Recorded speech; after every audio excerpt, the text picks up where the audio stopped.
प्रिय संस्कृत मित्राणे, नमो नमः। मैं दीपमाला उपाध्याय आप सबका स्वागत करती हूँ। आज मैं कक्षा 10वीं से मुसी भाग 2 पाठ 6 सुभाषितानि के हिंदी अनुवाद को लेकर उपस्थित हूँ।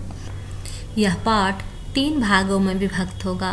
पहले पार्ट में हिंदी अनुवाद व पार्ट 2 में अभ्यास कार्य एवं पार्ट 3 में परीक्षा में पूछे जाने वाले प्रश्नों का अभ्यास कराया जाएगा। तो आज पार्ट 1 के अंतर्गत हम लोग हिंदी अनुवाद को देखेंगे। प्रस्तुत है पाठ सुभाषितानि। प्रस्तुतो अयं पाठः विविध ग्रंथात् संकलितानां 10 सुभाषितानां संग्रहो वर्तते।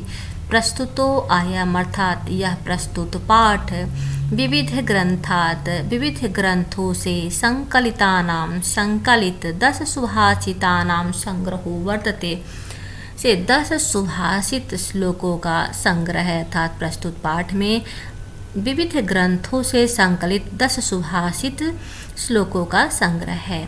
संस्कृत साहित्ये सार्वभौमिक सत्यं प्रकाशयितुम् अर्थगाम्भीर्ययुता पद्यमयी प्रेरणात्मिका रचना सुभाषितम् इति कथ्यते।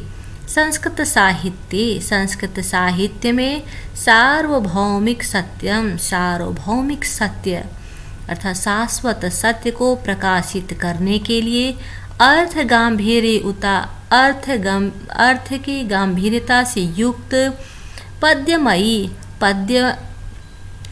पद्य से अर्थात श्लोकों से युक्त प्रेरणा प्रदान करने वाली रचना को सुभाषितम इति कथ्यते सुभाषित कहते हैं। अयम पाठांशः इस पाठांश में परिश्रमस्य महत्वं परिश्रम का महत्व, क्रोधस्य दुष्प्रभावः क्रोध का दुष्प्रभाव, सामाजिक महत्व, सर्वेषां वस्तूनां उपादेयता सभी वस्तुओं की उपादेयता, बुद्धेः वैशिष्ट्यं बुद्धि की विशेषता इत्यादिनां विषयान् प्रकाशयति इत्यादि विषयों को प्रकाशित किया गया है।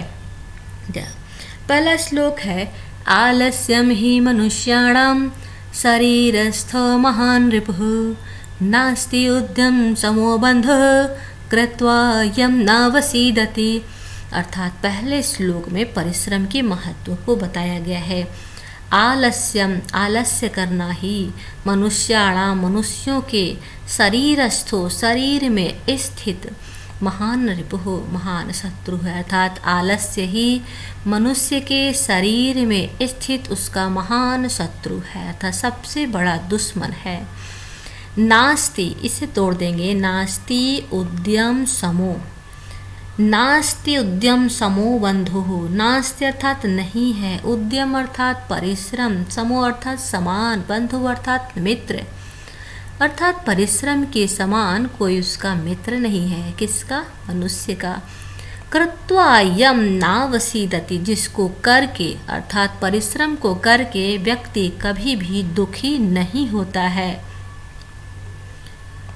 पुनः देख ले, आलस्य मनुष्य के शरीर में रहने वाला सबसे बड़ा दुश्मन है। परिश्रम के समान उसका कोई मित्र नहीं है जिसको करके वह कभी दुखी नहीं होता है। इस श्लोक के साथ में यहाँ पर नीचे उसके भावार्थ को लिखा भी गया है, आप यहाँ से भी देख सकते हैं। दूसरा श्लोक है गुड़ी गुणं वेति न वेति निर्गुणो बली बलं वेति न वेति निर्बलः पिको वसन्तस्य गुणं न वायसः करी च सिंहस्य बलं न मूषकः। अर्थ है गुड़ी गुणम वेति न वेति निर्गुणो मतलब गुड़ी मतलब गुणवान व्यक्ति ही गुण के महत्व को वेति अर्थात जानता है। कोई गुणवान व्यक्ति ही गुण के महत्व को जानता है।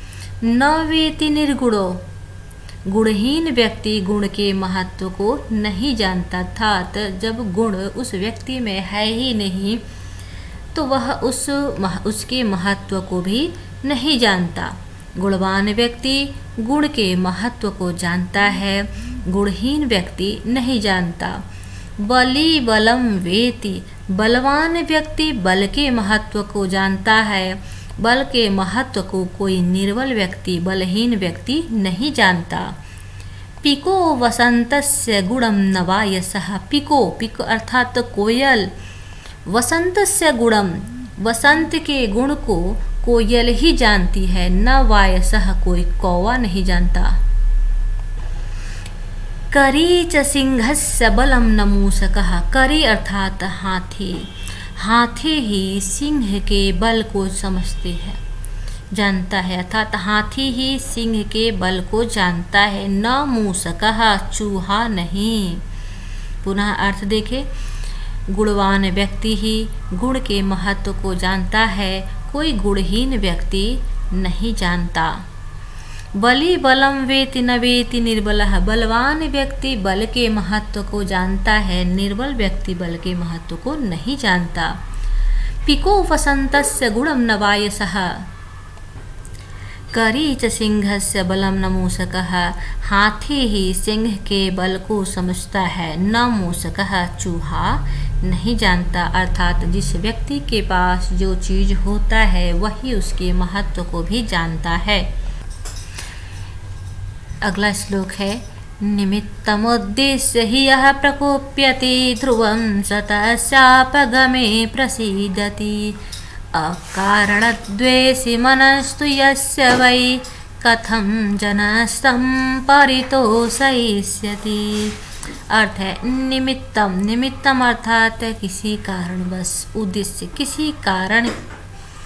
किसी कारण से, यह जो प्रकुप्यति क्रोध करता है, यदि कोई व्यक्ति किसी कारणवश क्रोध करता है, ध्रुवम सतस्यापगमे प्रसीदति, ध्रुवम अर्थात निश्चित रूप से, सह वह व्यक्ति, तस्यापगमे उस दोष को, उस कारण को समाप्त होने के बाद, प्रसीदति प्रसन्न भी हो जाता है। परंतु अकारणत द्वेषी मनस्तु यस्य वै, परंतु ऐसा व्यक्ति जो अकारण बिना किसी कारण के द्वेष करे, क्रोध करे, कथम जनस्तम परितोषयति, फिर कोई उस व्यक्ति को कैसे परितोषयति अर्थात संतुष्ट करेगा, प्रसन्न करेगा। भाव है कि यदि किसी भी व्यक्ति से कोई अपराध होता है, कोई गलती हो जाती है, तो उस कारण से उस पर कोई क्रोध कर सकता है, परंतु जैसे ही वह कारण समाप्त होगा तो वह व्यक्ति उस पर प्रसन्न भी हो जाएगा। परंतु यदि कोई व्यक्ति बिना किसी कारण से द्वेष करता है, क्रोध करता है, तो उसे किसी भी प्रकार से संतुष्ट नहीं किया जा सकता है। अगला श्लोक है, उदीरितो अर्थः पशुनापि गृह्यते, हयश्च नागाश्च वहन्ति बोधितः, अनुक्तम् अपि ऊहति पंडितो जनः, परेंगित ज्ञानफला हि बुद्धयः। उदीरितो अर्थः अर्थात जिसे कह दिया गया, अर्थात कोई भी बात जिसे कह देते हैं। पशुना अपि गृह्यते, उसे पशु भी ग्रहण कर लेते हैं, अर्थात कहे हुए बात को पशु भी समझ जाते हैं। हयाश्च नागाश्च वहन्ति बोधिता, हयाश्च, हय मतलब होता है घोड़े, और नागाश्च हाथी भी कहे जाने पर वहन्ति बोधिता भार को ढोते हैं। अनुक्तम अपि ऊहति, देखिए इसे अलग करिए, अनुक्तम अपि ऊहति पंडितो जनाः, लेकिन जो पंडित होते हैं, जो विद्वान होते हैं, वह अनुक्तम बिना कहे ही बात का ऊहति अंदाजा लगा लेते हैं। पंडित बिना कहे ही बात को समझ जाते हैं। परेंगित ज्ञान फला हि बुद्धयः, क्योंकि जो बुद्धयः बुद्धियाँ होती है, बुद्धि है, वह दूसरों के संकेत से उत्पन्न अर्थात केवल संकेत से ही उत्पन्न ज्ञान रूपी फल वाली होती है। कहने का अर्थ है कि वास्तव में बुद्धि वही है जो केवल संकेत मात्र से ही समझ में आ जाए कि यह व्यक्ति क्या कहना चाहता है या इसका परिणाम क्या होने वाला है। कहने पर तो पशु भी समझ जाते हैं, अर्थात केवल संकेत ज्ञान से भी समझ जाना चाहिए, यही विद्वानों का लक्षण है। अगला श्लोक है, क्रोधो हि शत्रुः प्रथमो नराणां देहे स्थितो देह विनाशनाय यथा स्थितः काष्ठगतो हि वह्नि स एव वह्निर्दहते शरीरम। कर क्रोधो, क्रोध ही शत्रु है, प्रथमो पहला, नराणा मनुष्य के देह स्थितो शरीर में स्थित देह विनाशाय शरीर को नष्ट करने के लिए, अर्थात मनुष्य के शरीर में स्थित उसी शरीर को विनाश करने के लिए क्रोध ही मनुष्य का पहला शत्रु है, जो शरीर में ही रहता है और शरीर को ही नष्ट कर देता है। इस प्रकार का क्रोध व्यक्ति का पहला शत्रु होता है। नीचे उदाहरण दिया जा रहा है, ठीक कैसे, तो यथा स्थितः काष्ठगतो हि वह्नि, जिस प्रकार से काष्ठगतो हि वह्नि, काष्ठ में लकड़ी में ही स्थित आग, स एव वह्निर्दहते शरीरम, जिस प्रकार से लकड़ी में स्थित आग उसी आग ही उसके शरीर को भी जला देती है, अर्थात लकड़ी में स्थित आग ही लकड़ी को जला देती है। ठीक उसी प्रकार से व्यक्ति के शरीर में स्थित क्रोध भी उस व्यक्ति को जला देने वाला, नाश कर देने वाला पहला शत्रु होता है। अगला श्लोक है, मृगा मृगै संगमनुं व्रजन्ति गावश्च गोभिः तुरंगास्तुरंगैः मूर्खश्च मूर्खैः सुधिया सुधीभिः समानशीलव्यसनेषु सख्यम्। कर मृगा मृगै संगम अनुव्रजन्ति, मृगा अर्थात हिरण, मृगै संगम हिरण के साथ ही अनुव्रजन्ति चलते हैं, अर्थात हिरण के साथ ही चलते हैं या साथ में ही रहते हैं। गावश्च गोभिः, गाय गायों के साथ, और तुरंगा तुरंगई है, घोड़े घोड़ों के साथ। मूर्खाश्च मूर्खै, और मूर्ख लोग मूर्खों के साथ। सुधिया सुधीभिः, बुद्धिमान बुद्धिमानों के साथ जाते हैं। समान शील व्यसनेषु सख्यम, क्योंकि समान शील व्यसनेषु समान व्यवहार एवं स्वभाव वालों में ही मित्रता होती है। यहाँ मित्रता की बात बताई गई कि मित्रता कब होती है, तो जिसका व्यवहार एवं स्वभाव समान होता है, मित्रता भी उसी के साथ होती है। जिस प्रकार से मृग के साथ जाते हैं, गाय गायों के साथ होती हैं, घोड़े के साथ रहते हैं। मूर्ख व्यक्ति की मित्रता मूर्खों के साथ होगी, सुधिया सुधीभी और बुद्धिमानों की मित्रता बुद्धिमान के साथ होती है। क्यों? क्योंकि समान व्यवहार व स्वभाव वालों में परस्पर मित्रता होती है। अगला श्लोक है, सेवितव्यो महावृक्षः फलच्छाया समन्वितः यदि दैवात् फलं नास्ति छाया केन निवार्यते। तर सेवितव्यो अर्थात आश्रय लेने योग्य, सेवन करने योग्य है। कौन? महान वृक्ष। क्यों?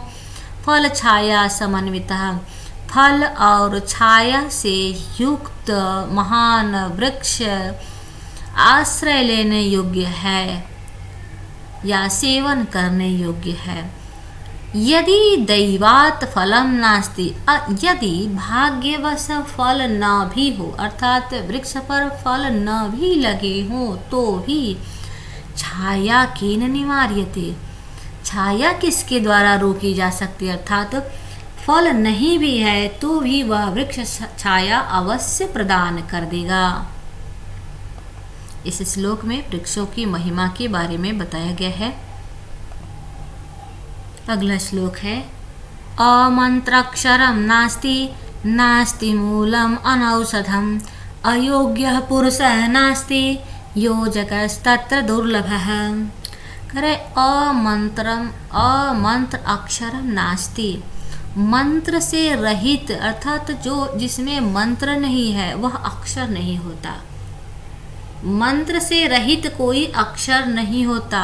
नास्ति मूलम अनौषधम, और कोई भी जड़ अर्थात कोई भी वृक्षों का जड़ जड़ी बूटियों से रहित नहीं होता। अर्थात ऐसा कोई भी जड़ नहीं जो औषधि के रूप में काम न आए। अयोग्य पुरुषः नास्ति, और जो व्यक्ति योग्यता से रहित है, जो अयोग्य है, वह वास्तविक रूप से इंसान नहीं हो, तो वह पुरुष नहीं है। जो अयोग्य, जिसमें किसी प्रकार की योग्यता नहीं है, योजकस्तत्र दुर्लभः, और ऐसे स्थानों पे या ऐसा जो गुणों और वस्तु व्यक्तियों को जोड़ने का काम करे, ऐसा दुर्लभ होता है। श्लोक है संपत्तौ च विपत्तौ च महताम एकरूपता उदये सविता रक्तो रक्ताश्च अस्तमये तथा।